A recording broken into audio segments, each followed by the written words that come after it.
ચણા અને તુવેર દાળની ઘટ અંગે અન્ન અને નાગરિક પુરવઠા નિયામકનું મોટું નિવેદન। રાજ્યમાં ખાંડનો પૂરતો જથ્થો હોવાનું કહેવું છે પુરવઠા નિયામકનું।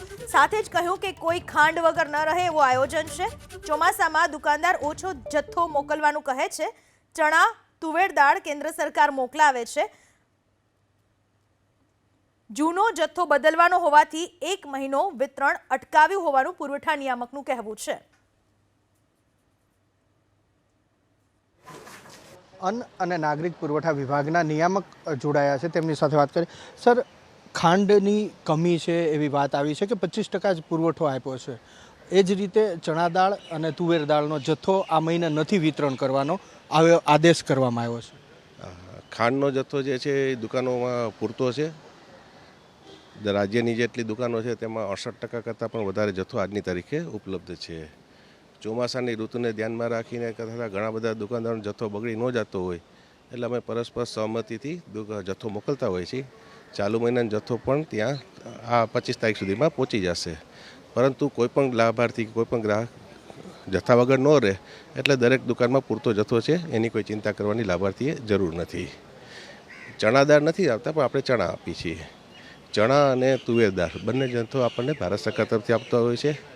ચણાનો જથ્થો ફાળવવામાં આવ્યો હતો, પરંતુ જથ્થો જુદા જુદા રાજ્યોમાંથી હતો એટલે આપણે રાજ્ય સરકારે વિનંતી કરી ભારત સરકારને, અને ભારત સરકારે આપણને બીજા રાજ્યોમાંથી સારી રીતે આપણને જથ્થો ફાળવી આપ્યો છે।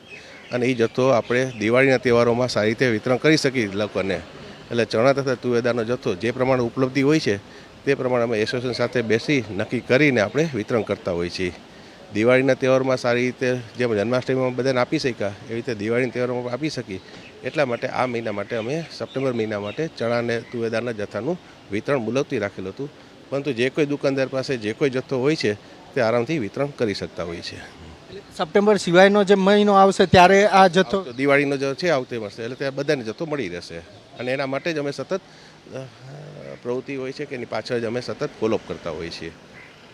એક કારણ એવું બની શકે કે ભારત સરકારમાંથી ચણાનો જથ્થો નહોતો આવ્યો, એના કારણે આ સપ્ટેમ્બર મહિનો 1 મહિનો જથ્થો એલોટ થયેલો હતો, પણ જથ્થો જુદા જુદા રાજ્યોમાંથી હતો, જુદા જુદા પાર્ટમાંથી હતો। એટલે આપણે વિનંતી કરી કે આ જથ્થો અમને બદલાવી આપો, જૂની સિઝનને બદલે નવી સિઝન ન કરો, અને ભારત સરકારી વિનંતી માન્ય પણ રાખી દીધી છે, અને એને લીધે આપણને નવો જથ્થો ફાળવી આપ્યો છે, અને એ જથ્થો આપણને દિવાળી વખતે આપણને વિતરણ થઈ શકશે। એટલે આ ખાંડમાં શું એકચ્યુઅલ રીઝન શું છે? ખાંડ કેમ 25% જ છે એવું કહે છે આ ફેર પ્રાઇસ જે એસોસિએશનના પ્રમુખ છે?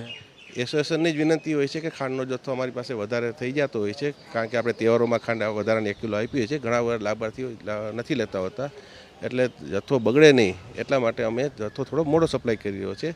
પરંતુ જથ્થો દરેક દુકાનમાં છે। ઓગસ્ટ મહિનાનો બચત જથ્થો છે, દુકાનદાર વાપરી પણ શકે છે। ઘણીવાર આવી રીતે ગેરમાર્ગે દોરતા સમાચારો પ્રસિદ્ધ થતા હોય છે, પરંતુ કોઈ લાભાર્થી ખાંડના જથ્થાથી વિતરણ વગર રહેતા નથી।